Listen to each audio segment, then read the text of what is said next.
-1 less than or equivalent to sin theta less than or equivalent to 1. -1 less than or equivalent to sin theta less than or equivalent to 1. theta అనేది ఒక కోణం sir. ఆ కోణం ఏదైనా కావచ్చు. -1 less than or equivalent to sin 2 theta less than or equivalent to 1. అది కోణం sir. అది ఏదైనా వాల్యూ కావచ్చు. sin theta by 4 less than or equivalent to 1. less than or equivalent to 1. Sine of కోణము ఎప్పుడూ కూడా -1 1 మధ్యలో ఉంటుంది. ఈ పాయింట్ రాసుకోండి సార్.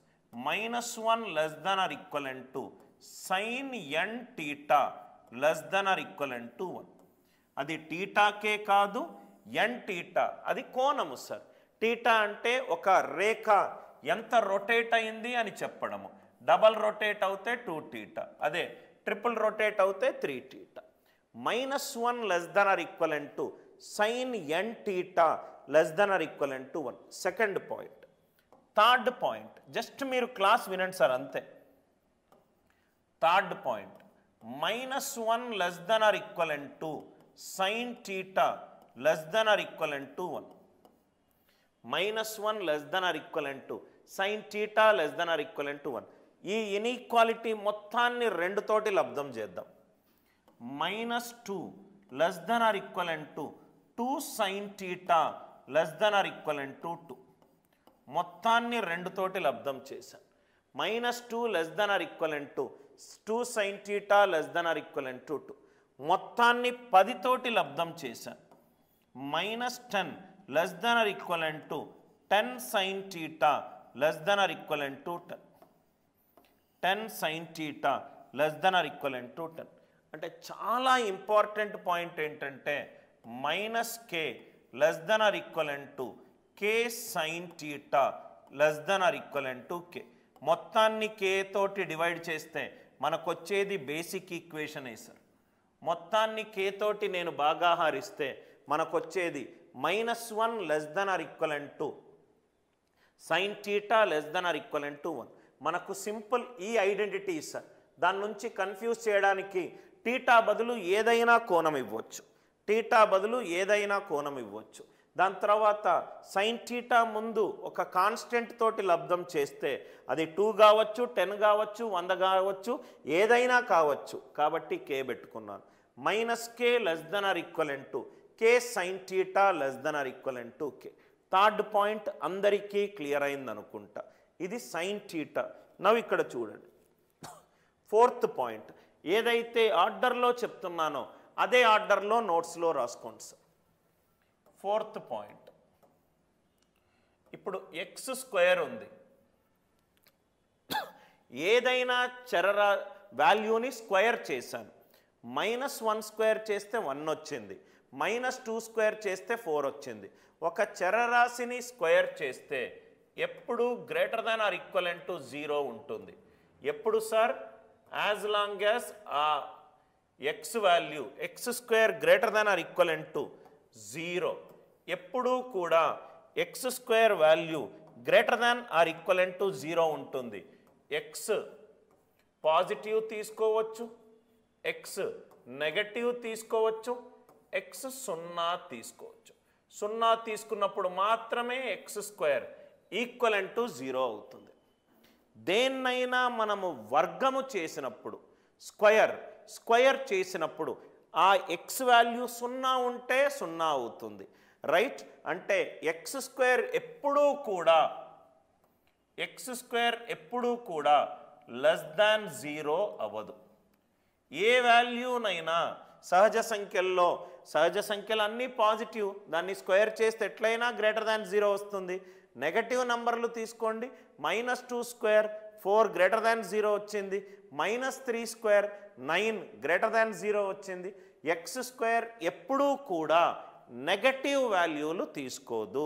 స్క్వేర్ ఫంక్షన్ ఎప్పుడూ కూడా 0 దానికంటే ఎక్కువ, 0 దానికంటే తక్కువ అయితే తీసుకోదు. ఒక నంబర్ని స్క్వేర్ చేసినప్పుడు నెగటివ్ వచ్చే అవకాశం లేదు. కాంప్లెక్స్ నంబర్లో I ఇంటూ I స్క్వేర్ -1 అంటాం. మనం చేసేది రియల్ నంబర్స్కి, రైట్? ఇది 4th పాయింట్. 5th పాయింట్, ఇది మనకి ఎలా ఉపయోగపడుతుంది? 5th point, -1 less than or equivalent to sin θ less than or equivalent to 1. ఇది ఇప్పుడు మనం చేసాం. -1 less than or equivalent to sin θ less than or equivalent to 1. దీన్ని స్క్వేర్ చేద్దాం. sin స్క్వేర్ θ, దీన్ని స్క్వేర్ చేద్దాం. స్క్వేర్ చేస్తే నెగటివ్ వచ్చే ఛాన్స్ లేదు, మినిమం 0 నుంచి స్టార్ట్ అవ్వాలి. అంటే sin స్క్వేర్ θ 0 నుంచి స్టార్ట్ అవుతుంది. మ్యాక్సిమం 1 ఉంది కాబట్టి 1 స్క్వేర్ ఎంత అవుతుంది? 1 అవుతుంది. సార్ ఇక్కడ ఎందుకు సార్ 0 నుంచి స్టార్ట్ అవుతుంది? -1 నుంచి 1 వదులు, అంటే -1 ద్వారా స్టార్ట్ అయి 1 వరకు అన్ని వాల్యూలు తీసుకుంటుంది. -1 నుంచి 0 వరకు ఏవైనా నెగటివ్ వాల్యూలు తీసుకోండి, దాన్ని స్క్వేర్ చేసామనుకోండి మనకు పాజిటివ్ వస్తుంది.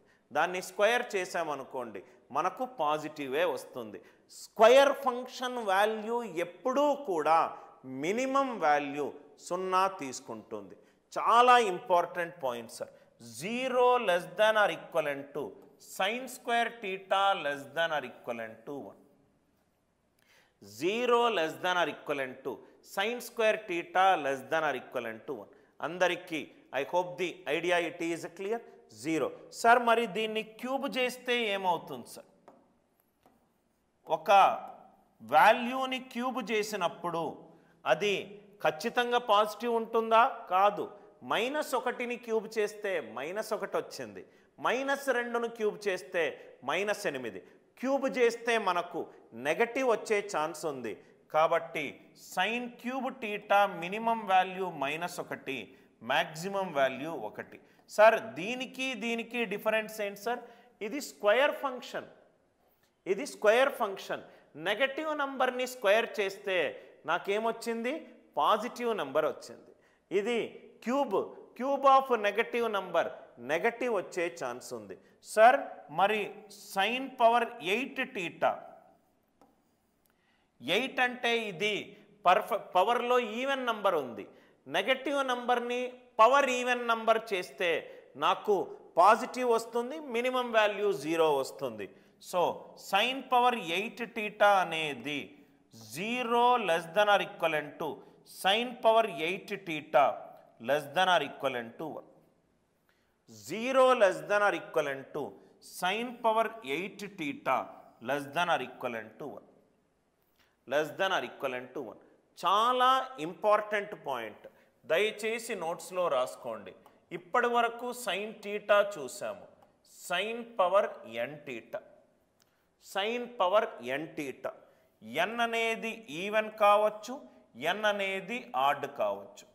n కనుక ఈవెన్ గనక వేసుకుంటే sin square θ sin power 4θ sin power 100θ, అది అంత పవర్ ఈవెన్ ఉంది కాబట్టి నెగటివ్ నంబర్ని స్క్వేర్ చేస్తే నాకు నెగటివ్ వచ్చే ఛాన్స్ లేదు. మినిమం వాల్యూ 0 అవుతుంది, మ్యాక్సిమం 1 అవుతుంది.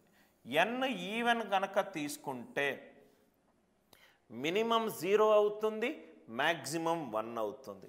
అదే n గనక ఆడ్ నంబర్ తీసుకుంటే, n గనక ఆడ్ నంబర్ తీసుకుంటే -1³ నెగటివ్ అవుతుంది. మినిమం ఎంత అవుతుంది? -1. మ్యాక్సిమం ఎంత అవుతుంది? +1. Minimum -1, maximum +1. n ఈవెన్ తీసుకుంటే నాకు నెగటివ్ నంబర్ వచ్చే ఛాన్స్ లేదు కాబట్టి మినిమం వాల్యూ 0 అవుతుంది, మ్యాక్సిమం వాల్యూ 1 అవుతుంది. n గనక ఆడ్ తీసుకుంటే మినిమం వాల్యూ -1 అవుతుంది, మ్యాక్సిమం వాల్యూ +1 అవుతుంది. ఇది sin పవర్ nθకి, ఇది sin పవర్ nθకి, sin పవర్ nθకి. I hope the idea it is very much clear.